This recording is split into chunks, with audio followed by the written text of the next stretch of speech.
We are live, baby, but we got to let it breathe. Hang tight. Hang 10 in East Berlin, as the punk rockers say. We need some O2. We got to let it breathe. And we are good. So, welcome in, everybody. It is the Huddle Up Podcast, presented as always by Mile High Huddle and powered by Blue Wire Podcasts. I'm your host, Chad Jensen, with me, my fellow football priest, who you know, who you love, Zack Kelberman. Zack, we've had a heavyweight battle of sadness as New York Giants head coach Joe Judge kind of threw some shade. It was kind of a classless move at Pat Shurmur, basically on his way out the door. We can read the quote, but what was your reaction to take everything else aside from what we know about Pat Shurmur's time in Denver, just the coach kind of looking for, I guess, kind of a scapegoat on his way out the door? Maybe. I thought I read, though, that Judge might be coming back next year. So he could be trying to save his own hide. That's certainly possible. My true thoughts about this are not politically correct, so I can't air them on the podcast, Chad. I think it's pretty sad, though, like you mentioned, you used that term. I think it fits. When Joe Judge, a more embattled head coach than even Vic Fangio, was calling out their previous head coach in Pat Shurmur. But what he's saying here is that they didn't play hard enough and they gave up. Well, based on what we saw the last couple years in a Pat Shurmur offense, I think Joe Judge is onto something there. And I think it's a repeating pattern because Pat Shurmur himself, either with his personality or his play calling, does not inspire energy, creativity, life, nothing. So I'm willing to take Judge's side on this one. I can't defend Pat Shurmur. Well, I talked to a bona fide Giants source, and unless there's been like brand new reporting that I've missed, everyone there expects there to be head coach and, of course, a GM change. Word on the street, Gettleman, of course, is going to retire. But it's classless. Here's what he said, guys. If you're wondering, what the Sam Hill did this Joe Judge say?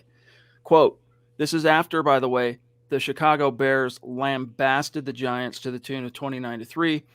Quote, when I came here and I sat down with all the players. Now, this is Judge reminiscing to when he first took the job in January of 2020. Quote, when I came here and I sat down with all the players, I wanted to know what it was like in here, what we had to change from their mouths, all right? To a man, every player looked me in the eye and said, Joe, it's not a team. They don't play hard. We're out of the playoffs. Everybody quit. Everybody tapped. They stopped showing up to captain's meetings, all that stuff, right? They tapped out, okay? And then, close quote, Pat Shurmur today, when asked about it, quote, I obviously that's not an accurate assessment, but beyond that, I have no comment. So Shurmur took the relative high road, I guess you could say. But Joe Judge, he just doesn't seem like the kind of guy you want captaining the ship. You know, like worst case, like in Vic's, you know, Vic has taken it to the logical extreme, a captain being willing to go down with the ship. But at a certain point, as a head coach, you got to stand up and say, look, buck stops with me. Crap rolls downhill and I'm at the top of the hill. This is on me, not trying to blame a previous regime and making things up to a man.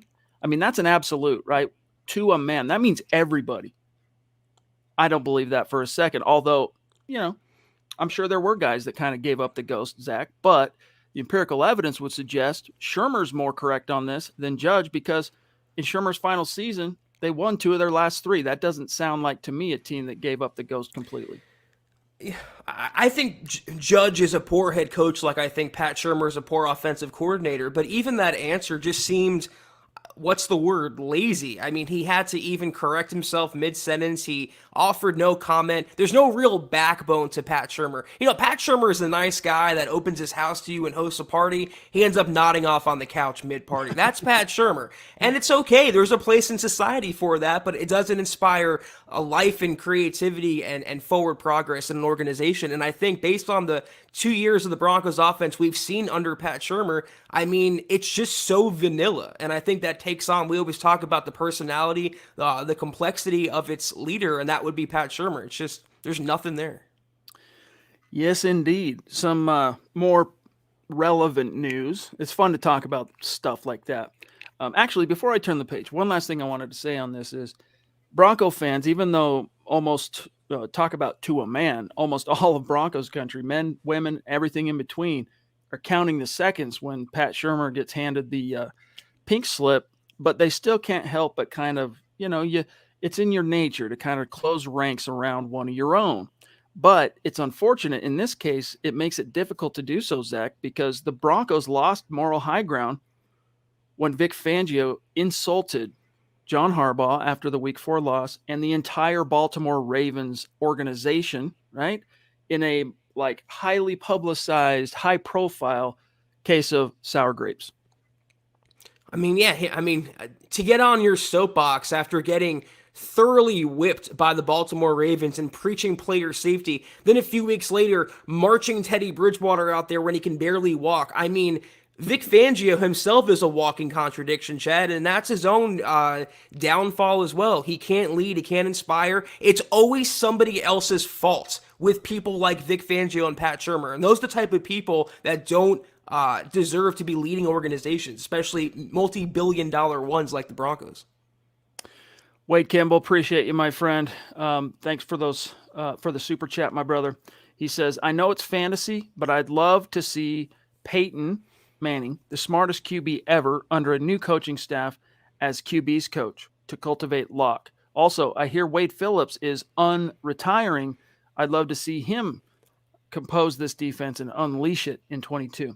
Yeah, it is fantasy, and sounds like, Wade, you completely acknowledge and recognize that.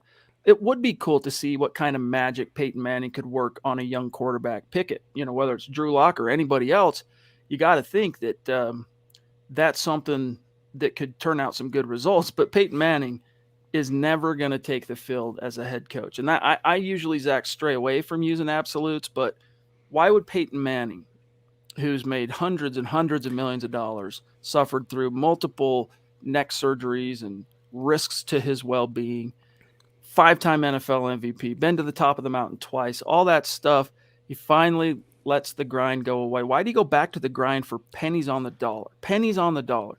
It's a different thing than, say, and this was quite publicized lately, Zach, with the passing of John Madden. He retired after he got to the top of the mountain. He kind of pulled an Elway in many, in a way, where he won a Super Bowl for the Raiders.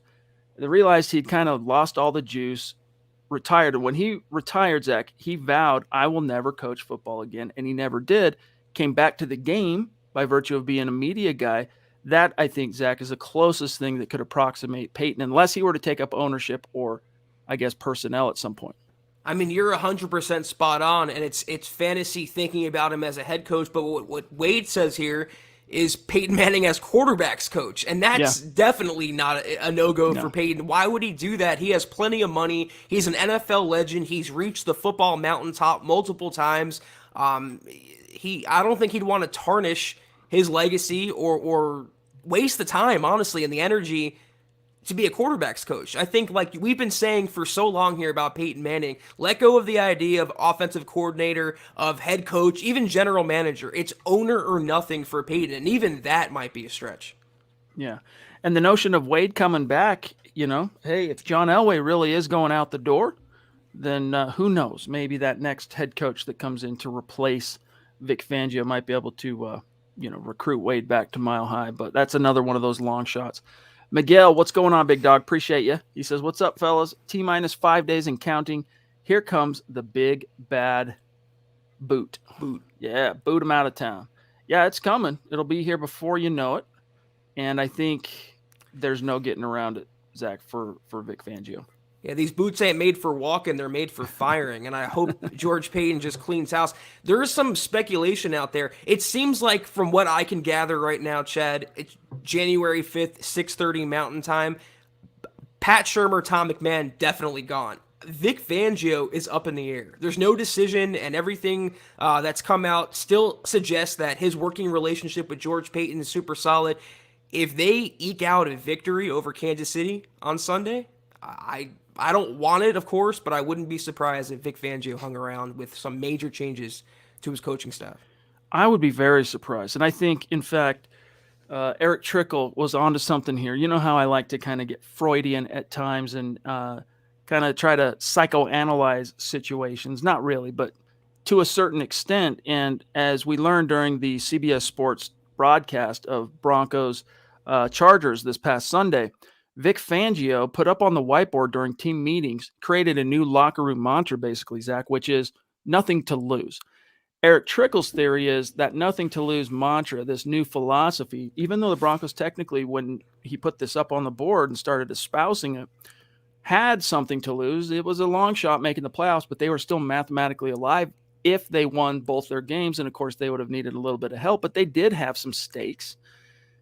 Maybe you don't put that up on the whiteboard unless you've been told privately, Zach, hey, Vic, just so you know, you're not coming back. Or maybe Vic just reads that, smells it in the water like a shark with blood, or, can sense it in the wind. Or again, maybe he's been directly told that. I think it's an intriguing theory. Go read Trickle's article. What is it? Occam's razor, the most logical outcome is usually the right one. Well, Vic Fangio has proven to be incompetent. So him really not knowing or not interpreting the message or trying a last-ditch effort that failed, that would be the most Vic Fangio-like outcome. And if that's really the best he can do, by the way, that mantra, nothing to lose, how original. A little late, Vic, in the season for that. You think you'd say that after 3-0 when you were actually had some wiggle room to talk and brag a little bit, but it's him just flailing in the water, because that's what he's done on the sidelines, Chad. He's proven to be an ineffective, inept, over-his-head, clueless head coach, and he's gotten worse and worse and worse, I think, through the media and what he's trying to convey what a leader of men should be. It's the opposite of Vic, if anything. I like this from Scott. More like the wounded tuna in the water waiting for the sharks. Yes, indeed. Guys, real quick, let's turn the page, and then we'll get to catch up on some supers and comments and whatnot in the chat. The Denver Broncos, at least, Zach, are going to have as many of their horses as possible in the season finale. Make for at least an entertaining loss to the Kansas City Chiefs. Today, on Wednesday, the Broncos activated a whole slew of dudes that were put on the CV reserve list last week. McTelvin Agim, Baron Browning, Bryce Callahan, Bradley Chubb, Jonathan Cooper, Mike Ford, Jerry Jeudy, Bobby Massey, Tim Patrick, Mike Purcell, Caden Stearns, Stephen Weatherly, and then, Zach, on injured reserve, you had the story for us at milehighhuddle.com.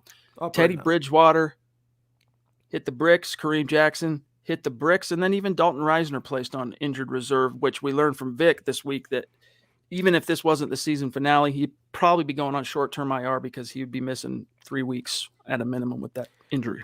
It's a little foreshadowing on my part, but these are 3 players that could be replaced this coming offseason. We know at quarterback, Teddy's not coming back. Reisner could be upgraded on, and they already have, in my opinion, an upgrade on Kareem Jackson in Caden Stearns and maybe even Jamar Johnson. So nothing really surprising there in terms of the IR, but they're going to be, like you said, mostly healthy for an entertaining loss against Kansas City to close out the season, and hopefully the Vic Fangio tenure. The Duchess of MHH herself, Michaela Parker, in the house with a very generous super chat. Thank you, my friend. She says, Pat Shurmur is like that kid in school that doesn't study and tries to cheat, but cheats badly. LOL.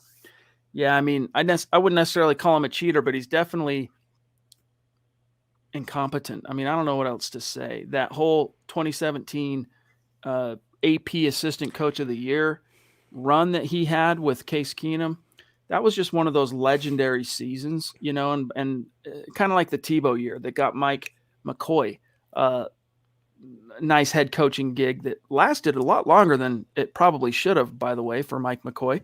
Came back to Denver that first year with VJ. He was unceremoniously dumped less than halfway through the season. He was so bad and exposed as the fraud that he was. Tim Tebow got that dude paid. So did, I guess, Peyton Manning. Peyton Manning, he was there, McCoy, for Manning's first year, but I digress. What's up, Colby? Good to see you, buddy. Thank you. He says, hello from a snow day in Wyoming. Good to see you, buddy. See, to me, though, Pat Shurmur isn't the guy that's badly cheating. He's the guy that's letting others copying off him. But those people never sat at the cool kids table, Chad. So that's always been Pat Shurmur to me. A nice guy, but kind of taken advantage of and just vanilla, What we call him, Saltine Shurmur. I think that fits pretty well. Saltine Shurmur. I like that. Pat Saltine Shurmur. There was a comment in there, by the way, we'll grab silent one, and then I want to address, I think it was Todd Ostendorf talking about Jim Harbaugh, roughing the passers, asking about it. We'll get to that here in a sec. First, silent one. Newer name. Welcome. Thank you. Appreciate you. RIP to another Broncos coach. Yes, indeed. Former defensive coordinator for the back-to-back world champion Broncos. Greg Robinson did pass away today at the age of 70. Of course, all of Broncos country mourns that loss. And, he's not a name, Zach. It's kind of weird because that, repeating Denver Broncos champion was known for all of its offensive kind of stars. And so many of them have landed in the Hall, right? Elway, Shannon Sharp, Terrell Davis, Gary Zimmerman. So the focus has always kind of been on that side. And now on defense, Steve Atwater. The defense was underrated. The Broncos don't go. Let me put it to you this way. Yes, you had Terrell Davis like wrecking shop in the playoffs in 97 in particular, but the Broncos don't go from being a wild card and having to play 3 playoff games before they even get to the Super Bowl, Zach, without a legit lockdown, physical, smothering, predatory defense, which is what Greg Robinson put together for Mike Shanahan. They came back, defended that title with aplomb. So he deserves some mad love and respect, and of course, thoughts and prayers to his family. It's terrible, but apparently, I read natural causes, I think is what I understand. But yes, R.I.P. Even going back to Mr. B, the line of passings in Broncos country lore lately, DT, Dan Reeves, and now Napper. Yeah, even him. It's been a really, I don't know, sullen, morbid 5 years in Broncos country, and I really hope that good times and bright times are ahead. Let's real quick touch on this subject because it's not going to be the last time, Zach, we're going to have to address this, because word on the street from both the NFL and from Michigan, Jim Harbaugh, according to Bruce Feldman of The Athletic, might be tempted to leave the Wolverines to return to the NFL. And this is, of course, from The Spun, who is in the Sports Illustrated family. What's your reaction? What's your thoughts? Because this was, real quick, let me just set the stage on this. Jim Harbaugh to Denver was something that people kind of fantasized about and was very possible because of the Stanford connection between him and Elway. Didn't happen. He ended up going and, of course, taking the Niners job, and the Broncos hired John Fox. But this could be a chance for John Elway to rectify that. Could he kind of shake things up? I'm talking Harbaugh. Get out of the I'm your dad recruiting mindset, where you're controlling kids fresh out of high school, to grown men, families, careers, millions of dollars and whatnot. He had a good run in San Francisco. I mean, I don't want to dismiss him like he's a complete schlub. I just think that his time in San Francisco might have been aided by what Colin Kaepernick was doing to the NFL. I also agree with what Scott and Nick were saying on their pod yesterday, that this could be a ploy on Fangio's part, Harbaugh's part, to gain more money. Like Scott said here, I mean, he just took his team to the playoffs with Michigan. I mean, they're doing what they've done under him, what they haven't done in however many years. I'm not, super heavy into college football. I think it's more of just you put it out there, you leak it intentionally, see what happens. If you can gain some more money out of it, great. If not, you're in a good position anyway. I just don't think that would work. And the rumor that I want to further hear from Woody Page, what he passed along, was that if Harbaugh came to the Broncos as head coach, he'd bring in his DC, Vic Fangio, who he knew and worked together with previous in their careers. I could not imagine a worse personality pairing than Jim Harbaugh and Vic Fangio. That would never work, I think. I think even if it were 100% true, I think there are better options. Again, you'd be looking at the retread component here. And there are a few retread options on the table, which we've discussed on this podcast, from Doug Peterson to Dan Quinn. And if this were true, you'd throw Jim Harbaugh into that. But Zach, two of those guys have something in common, and that is they're offensive guys. They're offensive guys. Real quick, Robbie Nuns jumping in, a.k.a. Nunzi, with a very generous super chat. Good to see you, bro.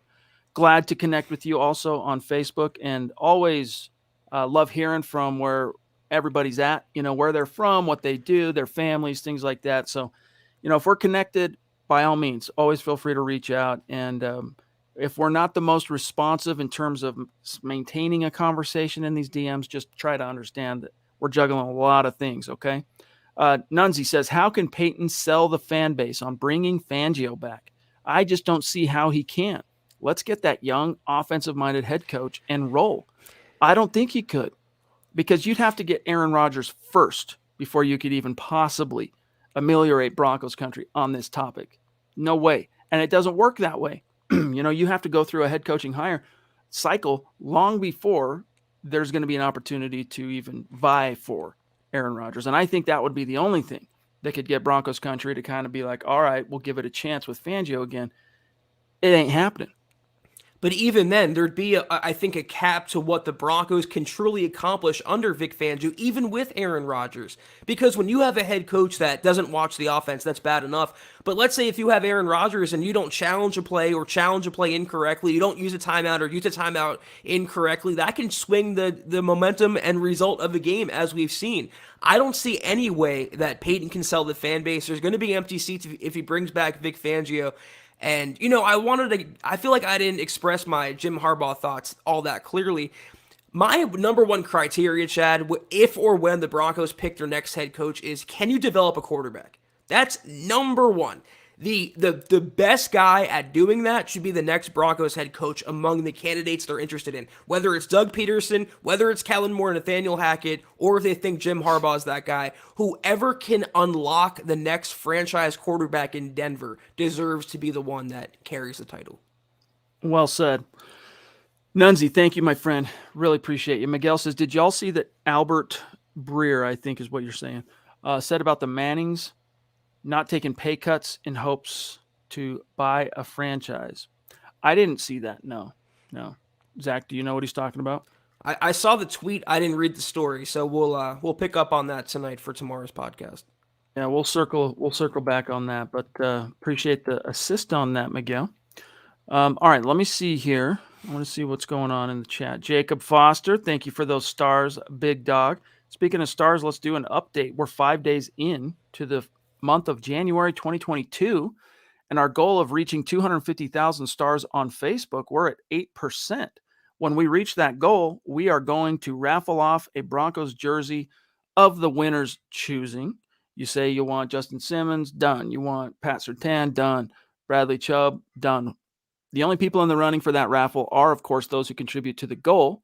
And here's the folks who are going to have the most tickets in the hat as of right now, and that's Miguel at the top, Shane Daniels, Travis Weber, Andrew Baker, Travis Tarbox, Jermaine right up there at 6, Peter Middleton, 7, Doug Raquel, 8, Mike Ronquillo, 9, and Mike Reno, 10. And then just a few of the names outside the top 10, but from 13 up, everyone's already, the 500 is the qualifying to get at least one ticket in the hat. Lawrence is in, George is in, Colby's in, etc. So appreciate you guys. Thank you. Okay, let me take a look here.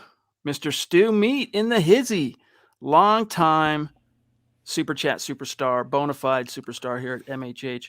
I don't know what the sticker is. Acid Hippo. Gotta be Acid Hippo. But it's great to see you, bro. It's been a minute. We're stoked to have you back, and thank you for the support. Shane Mapes says, hey guys, thanks for coming in. Will the coaches and players show up Saturday?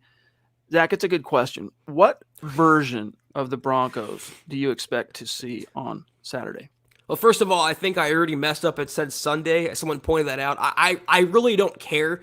And I'm going to just echo what I've been saying and what Scott's been echoing as well in his podcast. Does it really matter? No. Whether the coaches show up or not, hopefully the end result doesn't change and Peyton has his mind made up that he wants to clean house and get a new head coach and coaching staff in the building. How could we ever know, though, Chad? Even if the Broncos had the playoffs on the line, what team was ever going to show up on any given week? It could have been a team that blew out the opponent or got blown out by the opponent. That's been the hallmark of the Vic Fangio era. Consistently inconsistent. So we don't really know, but I don't really care. Yeah. Period. Good to see you, Travis. Tarbox saying, evening priest, Broncos country, watching the show as always. We do appreciate that. Albert Knopper says, it looked like Tom McMahon finally got a backbone. He took accountability during Thursday's or Wednesday's presser that he's very bad in coaching. Let me kind of skim through some of his remarks because I only Well, partly listened to him today. can I be the curmudgeon-y guy? He says this every single week, and I even predicted it after they gave up the kick return touchdown on Sunday. It's on me. He says it literally every single week, and it's not his fault that he hasn't been fired. But hey, Tom, I don't want to hear it's on you. How about fixing the problem instead of just talking about it? Be about it. That's another earmark of the Fangio era. It's all talk and no action. What he specifically said, if it matters to you, quote, "It shouldn't have any effects. And bottom line is, I've got to do a better job of getting these guys to see that look," talking about the returns against the Chargers, recognize that look, shed tackle, and make plays.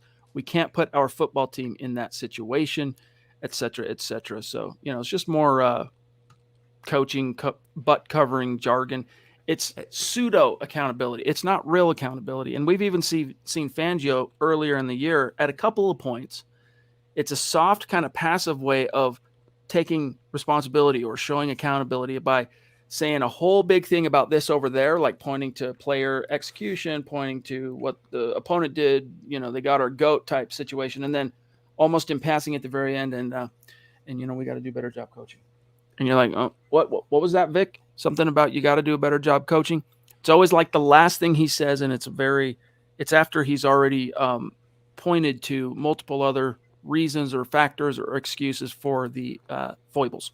See, I don't really think it's covering his behind. I think it's exposing his behind, because when you're up there every single week saying it's on me, you're saying, hey, I can't coach. I'm bad at my job. And that's what Tom McMahon is saying. But it's not on him, again, that Vic Fangio never took action. Tom McMahon should have been fired at least a year and a half ago. I would keep collecting the paycheck too, but I don't want to hear how it's on you. Right now, accountability in Week 18 with the Broncos eliminated from the playoffs for the 6th year in a row, that means nothing to me. They had their chance to be about it, and they weren't. All they did was talk about it.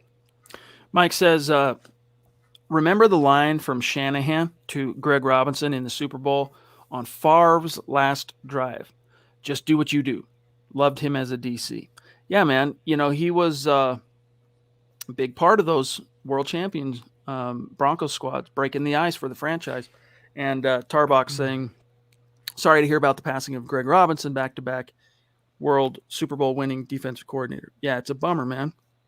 Tired of this. And those of you who are my age or older, Nico, thank you, buddy. Appreciate you. You learn that the older you get, the more people around you pass away. And it's not always people in your personal life, though often can be, but just people in the world. The older you get, the more you live to see people, pass away. So Peter Middleton, what's the argument for having a defensive-minded head coach after having 2 failed defensive-minded head coaches? So Zach, let me steel man this argument, okay? Let me try and pitch why the Broncos should make it a defensive-minded coach.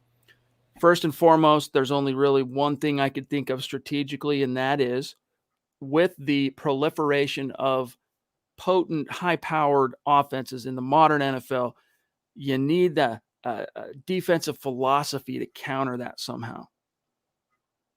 That's it. That's all I got. That's literally all I've got right now. That's it. That's a tweet. That's basically what you're saying there. And the only thing I can think of is that on paper, the Broncos have a playoff caliber defense, if not better, but I don't think Vic Fangio gets all the juice out of the squeeze, so to speak, with them. Players like Simmons and Draymond Jones and Shelby Harris and the cornerbacks they have, Patrick Surtain. This should be a defense, even though they rank number 1 in scoring or they're so bad in other categories like takeaways, sacks, interceptions.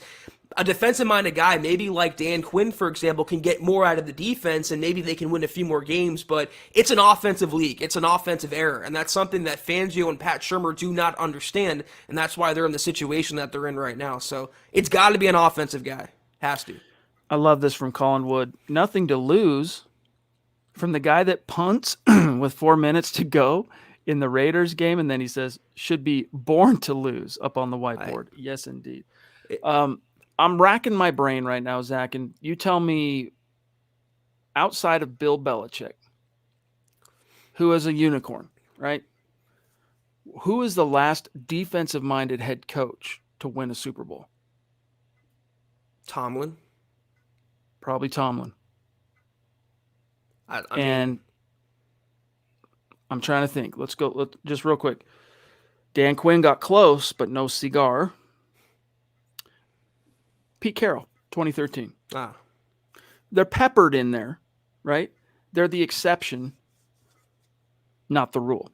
Mile High Kid again. What's up, big dog? Greg Roman with Malik Willis. How would you guys feel about that? P.S. I'm a guy from the other night. Thanks, buddy. I figured, the demographics on although we have a lot of great ladies in the MHH community, the analytics show us that 99% of people that listen to this podcast are male. So usually when we hedge that it's probably a dude, 9 times out of 10 we're going to be right. But thank you for that clarification. Zach, your thoughts on Roman with Willis teaming them up? Well, first of all, y'all can't listen because we said other than Belichick, who's a unicorn, and your guys are reminding us that it's Belichick. Pete Carroll's a good shout, but he's another unicorn in the sense that he came from college and succeeded in the NFL. We're increasingly seeing that it doesn't happen. It's more of a failure than it is a success. That's the route that's intriguing to me because it seems like Greg Roman works his magic. He's done it now with Lamar Jackson and Tyler Huntley. Even when I think it's Josh Johnson, the third string quarterback, he looked adequate when he came into duty. That's a product of coaching. So you give a raw dual threat talent like Malik Willis to Greg Roman, let him work his magic and develop him. You have something there. If they want to go that route, I would get on board. All right. Zeus in the house. It's been a minute since the first face etched. You got to peer through the clouds. And once they part and the sun shines, you see that visage of Zeus McPeak, the first face etched in the MHH Mount Rushmore. Great to see you, bro. Hope the family's been well. Hope you had a great holiday season and a Merry Christmas and a Happy New Year. Love you, buddy. Great seeing you. Howie frickin' Day in the frickin' house. What's good? He says, do you guys think that the Broncos tank the game for a better pick in the draft or get this coaching staff out sooner? I really don't think so. No. Wants the Broncos to lose this game for the sake of, it's like I argued on Twitter the other day from someone. I said, look, the notion of losing, purposefully losing a game in the NFL is repugnant, but would you rather have Patrick Surtain or a meaningless win over the Chiefs? And the person on Twitter, forgive me, I don't remember who it was, but there is no such thing as a meaningless win over a division opponent, Zach. I mean, depends how you feel about the draft. It depends how you feel about the coaching staff with Vic Fangio.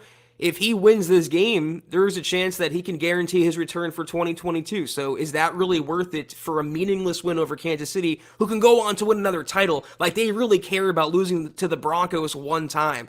You get a better draft pick. You maybe ensure that Vic Fangio's gone. I mean, I don't see the downside to losing, but on the other hand, Howie, the answer to this question lies with Drew Lock.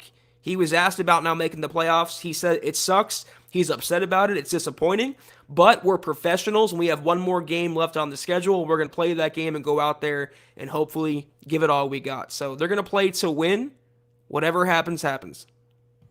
Nunzi with another generous super. Thank you, bro. Brian Callahan. Read up on this guy. I haven't had this affinity for a coach since Kyle Shanahan was not hired. Yeah, Nunzi reached out to me and was like, "Come on, dude, let's talk Brian Callahan." And for those of you who are wondering who that is, he played a big role, Zach, in the very successful season of the Bengals. So if you want to chip off the old go through the 6 degrees of separation, whatever, the Sean McVay block. Also the son of Bruce Callahan, who was the coach that kind of picked up that great team that John Gruden built in Oakland back in 03, 02. His first tenure in Oakland before he got traded to Tampa Bay. Bruce Callahan took over and got the Raiders over the hump to that Super Bowl, and they, of course, lost to Gruden's Bucks. But one of the most renowned offensive line coaches in the NFL the past 2 decades, and this is his son. And now his son, Zach, has some real bona fides, right, as the offensive coordinator of the Joe Burrow Bengals, although, it's kind of similar, Zach. You got to wonder a little bit, similar to the whole Eric Bieniemy, Andy Reid dynamic. Yeah, you wonder how much is it that Joe Burrow is looking like the real deal, decade-long franchise quarterback. Brian Callahan is certainly intriguing, and you can make the case that he's the Zach Taylor of this year's hiring cycle. Super young guy, super green guy, but super impressive guy. I don't know that George Payton would go out on that much of a leap. He might go for a first-time head coach, but maybe a little more proven like a Brian Daboll or Nathaniel Hackett, Kellen Moore, Brian Callahan. I see CC said in the comments here he's a couple coaching cycles away. I agree with that. I think he can be a head coach. I don't think it's going to happen maybe this year or maybe not with the Broncos. Yeah, he doesn't call plays. So it's not a non-starter, but you wonder how much he does, honestly. Well, I mean, between the Cincinnati Bengals website itself says that Zach Taylor has called the plays since taking the job in 2019, for what it's worth. Travis Tarbox, sounds like when Joe Woods, when he was our defensive coordinator, he kept saying it's an easy fix, yet it never got fixed. Yeah, man, don't bring me back to the Joe Woods days. That was such a disappointment because, he was the secondary coach for the no-fly zone. Like, that was his baby, right? And the Broncos were fending off offers from other teams trying to swoop him because they viewed him as the successor to Wade Phillips. And they got what they wanted, and he was a categorical disappointment. In fact, there were multiple points during the Vance Joseph era where he actually dug the Broncos into a hole, Joe Woods, defensively, and they came out at halftime, and it was VJ calling the plays on defense. So where's he now? Cleveland, right? Or was in Cleveland? He was, yeah. I don't know where he's at now, but that was a categorical failure, going from Wade Phillips to Joe Woods. What a disappointment that was. But what you said there about preaching about fixing things and never fixing them kind of sounds like preaching no death by inches and then dying every game by inches. I mean, sometimes this coach speak can be the death of you too, and maybe soon enough for Uncle Vic. He is still currently the defense coordinator under Kevin Stefanski, for what it's worth. Colby, can't even beat the Raiders in 2 years. I don't have much hope for Saturday. This is a good point. I mean, they did beat the Raiders once last year, but they got swept this year, and both times by an interim special teams guy playing head coach, and that's the ultimate indignity. There it is. Adding insult to that injury, Zach, is the fact that the first one came on the heels of, this was a team in utter turmoil, and they had Mike Shanahan getting enshrined in the Ring of Fame. Right. That's the game you beat the freaking Raiders for your guy, man. I mean, the history and the beef that exists still to this day between Mike Shanahan and the Raiders as an organization, even though Al Davis has passed on from this mortal coil, you don't lose that game. And the Broncos not only lost that game, they did so in embarrassing fashion. That, to me, no. Vic, hit the bricks. And this is a point Thomas Hall made in an article just a couple of days ago, that the number one thing, you can talk about all the different issues Vic has, talk about his fourth down calls, his defense is collapsing and all that. The bottom line is, when the Broncos are faced with a big game, and I understand in the NFL, every game's big, right? Small schedule means each game has the utmost importance, but in those critical moment games, Fangio's team, they never have been able to win those games, ever. Not one time. Think of when you got to have it type win. When has Vic delivered that? He hasn't. Hit the bricks. I think the Steelers game in 2019 was Shelby. That could have been the last. I think it was Shelby, if I'm not mistaken. You mean, was that the Will Parks in the end zone? Yeah, it was Shelby. That was 18. Oh, it was 18? Even then, we can't think of one time under Vic Fangio. That's the sad part. His defense is just doesn't ever close out games. And dude, that Will Parks hit though on that tight end, legendary. On the goal line, yeah. Love that. Cross the entire field, freaking unstoppable object meets immovable force, whatever. I think I botched that, but Rodney, what's good, big dog? How's it going, you guys? I wouldn't mind seeing Dan Quinn as our next head coach. Who knows who he will bring in as the OC? We know who he had when he was with the Falcons. Hashtag Mile High Salute. Yeah, that's the thing. If you were to hire a Dan Quinn or a defensive-minded guy to be head coach, you just have to nail the offensive coordinator hire. And, I would be at least semi-optimistic, Zach, that this time around, because it's George Payton, maybe that changes. But I think you would be flying in the face of what the football gods are literally telegraphing to all teams right now, it's about offense, stupid, right? It's like in politics when they say, when you're trying to figure out what matters most to the American voter, it's always the economy, stupid. Well, guess what? It's always the offense now, stupid. So don't be that rebel. Don't try and be that punk rocker that wants to reinvent the wheel. Go with what you see is working in the league. Find a guy who's at the top of that freaking chain and get her done. And that's why I think the Broncos have the right man in the front office in George Payton, who's very pragmatic, unlike John Elway, who took a gamble on Vance Joseph. When you have Kyle Shanahan versus Vance Joseph and you go so against the grain to hire VJ and then double down with Vic Fangio, that's not appealing to the current trends of the NFL. The only case you can make if they hire Dan Quinn as DC, that he gets an up-and-coming OC like Mike Kafka, for example. But I would prefer my head coach, the next head coach of the Broncos, to call his own plays. And that seems to be the growing trend, starting with Shanahan and McVay as well. They can pull double duty. They can develop quarterbacks on top of that. That's the way to go. That's where the wind is blowing in this day and age. Yes, indeed. Back to, this is Jeremy Black Knight saying, look, I would rather lose this game against the Chiefs and get the draft pick than win and risk injuring our players.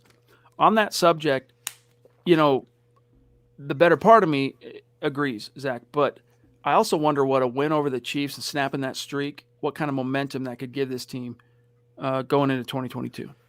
Zero. I'm not a believer in momentum carrying over from season to season. It's one thing from week to week, game to game, but different coaching staff. If they win this game and fire Vic, is it really going to matter, the momentum from this game? I mean, maybe on the bulletin board for their own pride, but in the long-term interest of the franchise, it's one more L. You've taken so many this year. What's one more for the betterment, draft pick, coaching staff, and future of the organization?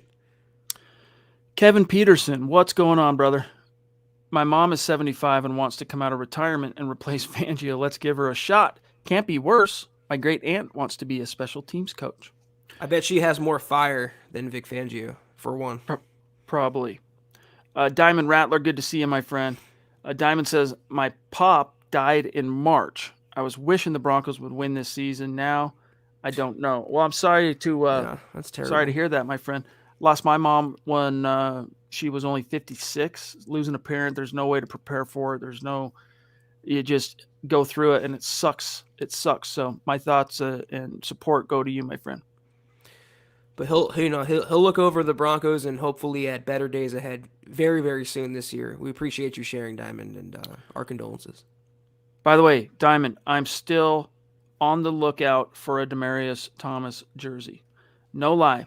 Since you won that giveaway, and I probably should have done my research before I said, hey, we're giving away a Demaryius Thomas jersey today. But I didn't. It just didn't occur to me that they would be completely out of stock and that the NFL merch sites would be trying to frickin' completely exploit holiday shoppers on their pricing. I'm just waiting for it to come down a little bit, and then we'll just do a custom jersey and get that shipped out to you. Andrew Baker. We should just bench our key players. We've had enough ridiculous injuries as it is. Hashtag MHH for life. Appreciate the stars, bro. How worried are you about that very issue, Zach? Guys getting injured in a finale, meaningless finale. Imagine if Patrick Surtain goes out there and, God forbid, snaps an Achilles, and then he starts next season on PUP or IR. I mean, all for what? For Vic to save his job, or for Vic to polish up his resume by finally beating Kansas City? I'm kind of worried about that. I'm not going to lie. I don't advocate benching the players. I just cross my fingers that the injury bug takes 1 week off from the Broncos. Amen. From your lips to the ears of the football gods. Naj Altaf in the house. What's going on, bro? Thank you for that very generous super chat. He says, hey, brothers, before the season, Pro Football Focus rated the Bronco roster 10 in the league. You think they are way off? Are we as fans delusional? Are the stars on this team underperforming? Or is it as simple as poor game plans and ding, coaching? Ding, ding. I got to attribute it to two main things, coaching and quarterback. But I still maintain, here we are, sitting here in entering week 18, Zach, and I still think that the Broncos would have been better off just rolling with Drew. Teddy's your emergency guy if Drew gets hurt. and let those chips fall, you would have been able to get more production, I think, out of the very people you're talking about now, Naj, those players that PFF was so excited about. Defensively, this team has not lived up to expectations. And by expectations, I simply mean to the potential of its players, of its component parts. I mean, highest paid defense in the league when the season started. That did change when Vaughn got traded away. All right. They were no longer number one. They're 2 or 3 or something like that. Either way, from Justin Simmons to Kareem to the cornerback talent to the rush linebackers, talking about Bradley Chubb, talking about the defensive line.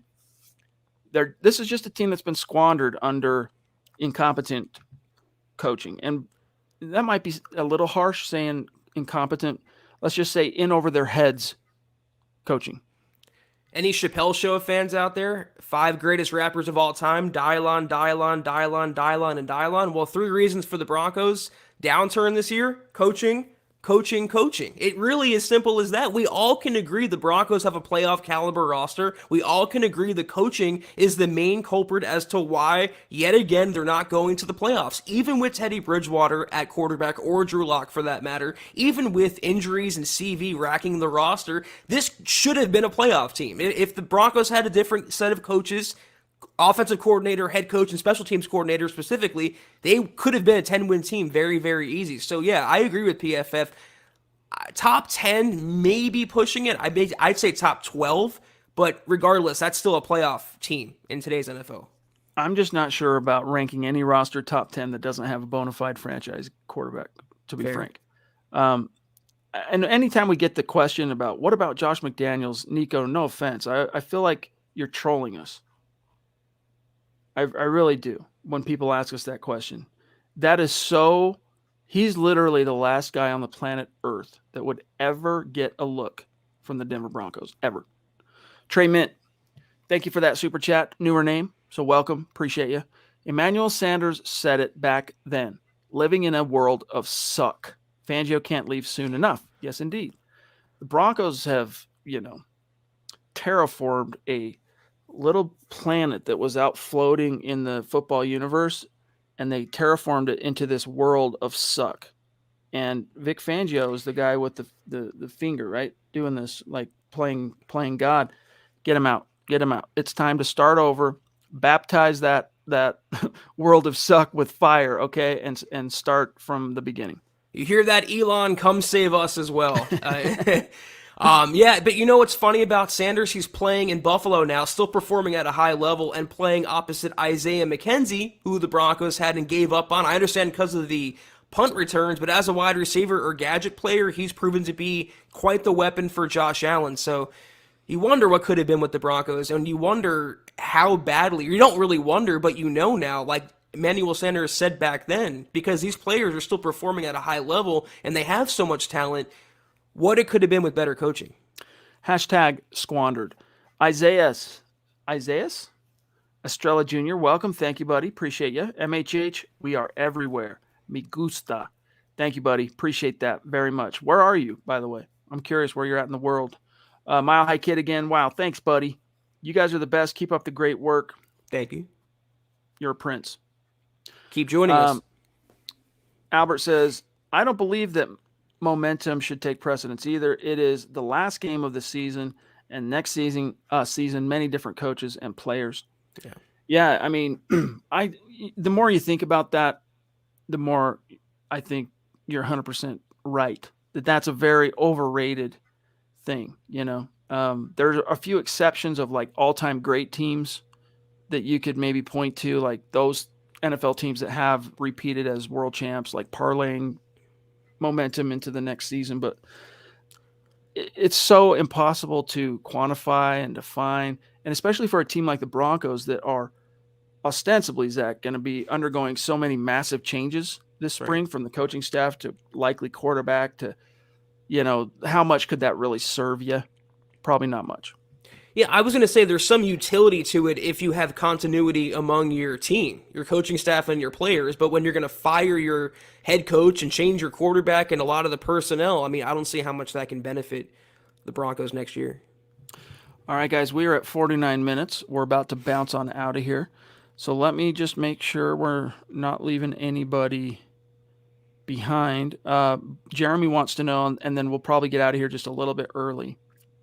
Are any of you guys worried about George Payton bringing people from the Vikings? So it would depend on who you're talking about, because I like the idea of Mike Zimmer if you can get him as a coordinator for like a first-time head coach. Kellen Moore, Brian Daboll, Kevin O'Connell, Brian Callahan, and you team him up with a very long tenured defensive guy who also has head coach management experience. I think that would be wise. Gary Kubiak's boy, currently the offensive coordinator there, similar to Brian Callahan, needs more time in the incubator. Needs another couple years to prove his bona fides. Not someone I would like to see George Payton seriously consider. So to me, Zach, it's really Mike Zimmer, and that's about all that probably reasonably you'll see George Payton considering on any level.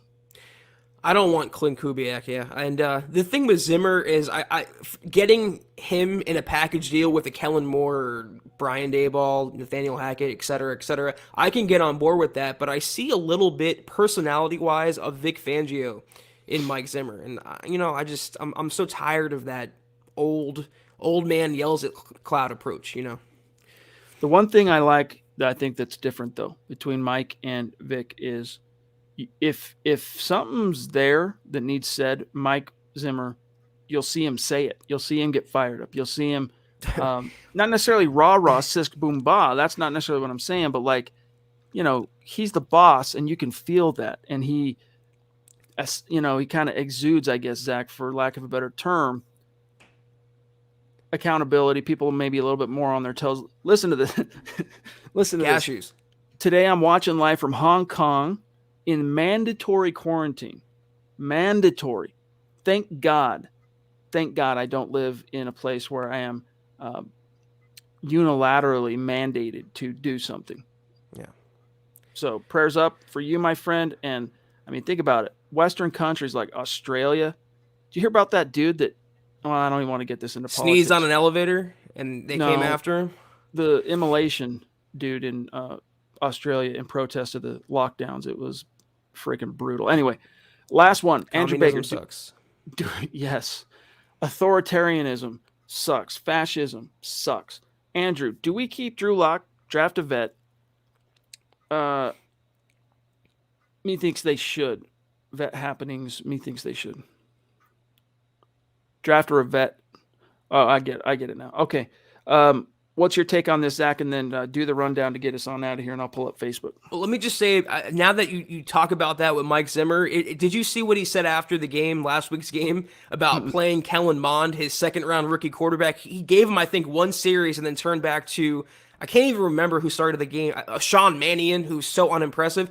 And he was asked after the game, did you want to see Kellen Mond? And Mike Zimmer, totally matter-of-fact, goes, no. And then he's asked why. He goes, because I see him every day. It's just I do like that that kind of, I don't know. Yeah, it's just a little more than Fangio gives. But in terms of Drew Lock, he's the only quarterback under contract for 22. I would bring him back at minimum as a backup. He has NFL experience. I think he's still growing. He has confidence right now. He wants to be a starter, though, Chad. He talked about that today. He was very outward about that. He goes, you give me a full week to prep and I can win a damn football game for you, in other words. And that's not, doesn't sound like the Drew Lock of 2019 or 2020. He's growing up fast. So I don't know that he'd want to come back as a backup, but I bring him back for sure. My first inclination is to go after Aaron Rodgers and stick your beak into the Russell Wilson quarterback market. And my second inclination is to draft a quarterback and hope for the best. Hope you scouted the right guy, whether it be Malik Willis or Matt Corral, Kenny Pickett, and you have the right head coach to